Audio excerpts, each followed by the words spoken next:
I mean, to me, that was the deepest part about it. I think, again, because it's the consequence of this construction, soft-spoken, whatever. You know, the whole thing is very much like it's shit is just happening, as if Michael Jackson's not driving all of this stuff. Like, I had a friend of mine told me a really interesting thing. They shot this video down in Brazil with Michael Jackson.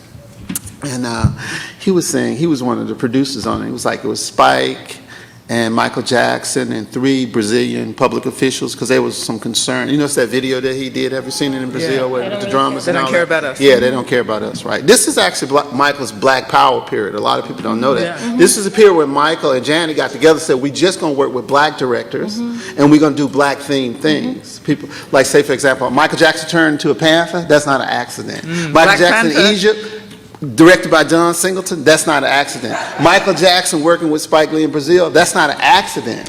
See what I'm saying? Now, but there was this deep moment. My friend said, man, it blew my mind. It blew my mind.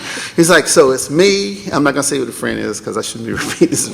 Spike, 3 Brazilian officials, and Michael Jackson. They all sitting there, because there was some concern about safety and control, and they were shooting enough of all this. And so this long, interminable meeting is going on, and Spike is talking to these people, and the producer friend is talking to them and everything, and Michael just quietly sitting there taking notes.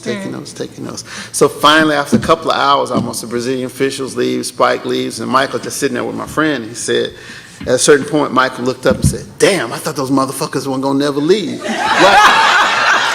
Now, and he says, hold up, and he says this not in, damn, I don't think these motherfuckers are gonna never leave. He says it like a black man would say, damn, I thought the motherfuckers were gonna never leave. Then he got up and walked out. And my friend was saying, he was sitting there like, so this is what I'm talking about, the shape-shifting thing. That voice, read Lisa Presley, his wife, on Michael Jackson.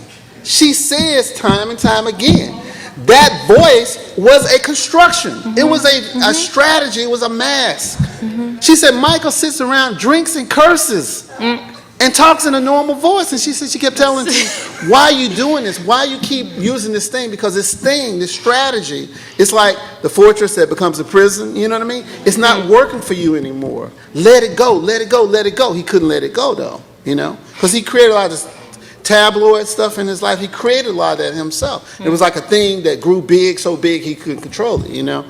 So, I mean, I just tell that story because I think it's a really deep story. And then my friend just said, he said the thing that blew his mind was not only how deep Michael Jackson's voice was like, it occurred to him at that moment, this is just a brother from Indiana. It's a dude from Gary, Indiana, he done convinced everybody he's the black E.T. or something, you know what I mean? You know, so it's kind of deep. It's kind of deep. Dark genius of Michael Jackson. Okay, so let's, we got a mic down here if you want to.